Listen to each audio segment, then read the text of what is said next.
One of the biggest distractions that we allow ourselves to use is things that God sends in our life to mature us. One of the biggest distractions we use is the things that God sends in our life to mature us. See, here's the thing. There's a difference between you saying, oh, God didn't allow this to happen because I'm feeling the way I'm feeling. No. What God does and how you feel is two separate things.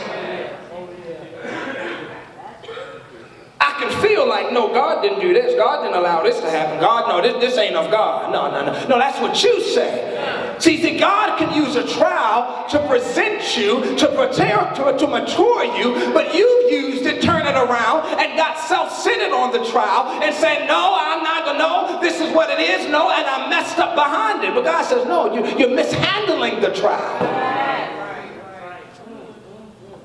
See, when you're in a trial in a courtroom, you have a lawyer that's standing next to you that says, don't say nothing.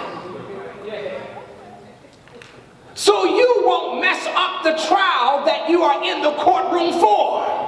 And so many of you are in the courtroom of life messing up the trial, and the Jesus, the lawyer, is saying, be quiet, let it run its course, because I know the judge.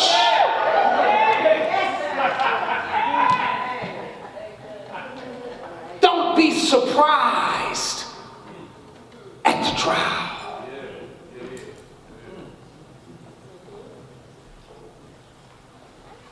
Because a surprise trial will take you off of your path of righteousness.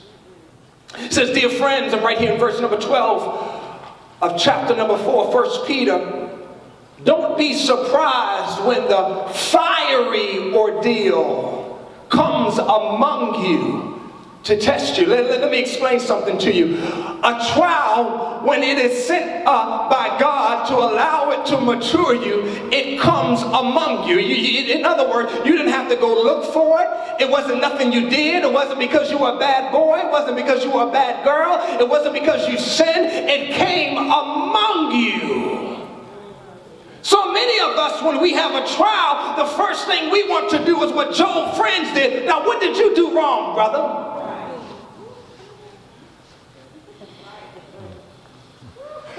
It says it comes among you. Now, when something comes among you, that means you didn't go to the left or to the right to go find it. The trial found you, and what I want you to understand is that when you're living up for Jesus and you're recognizing the authority and the deity that comes behind that name, trials will find you. And anybody that's telling you opposite is a lie, and the truth ain't in them.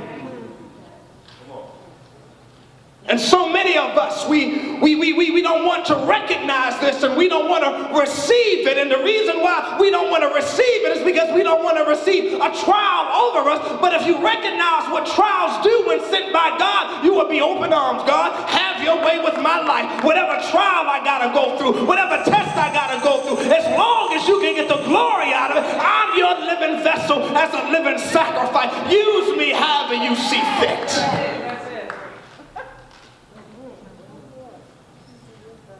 Don't be surprised at this fiery ordeal that comes among you. Here's another thing I want you to write down, is that I want you to recognize that it is a test. So many of us, we take fiery ordeals as judgment.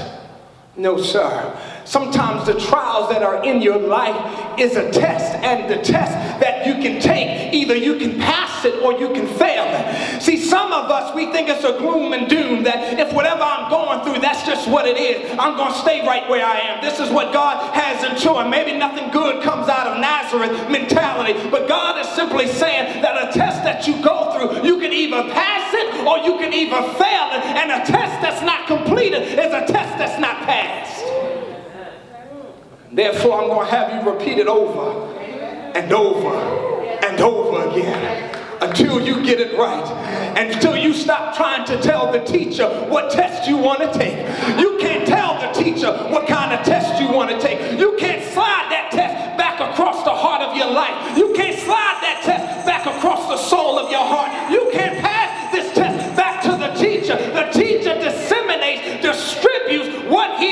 to go through.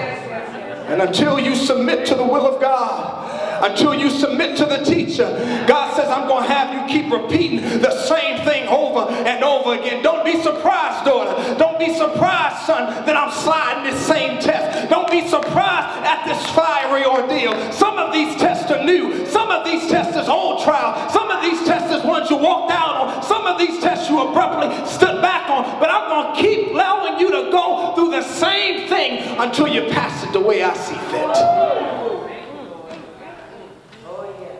So the Bible declares, recognize it's a test. But here it is.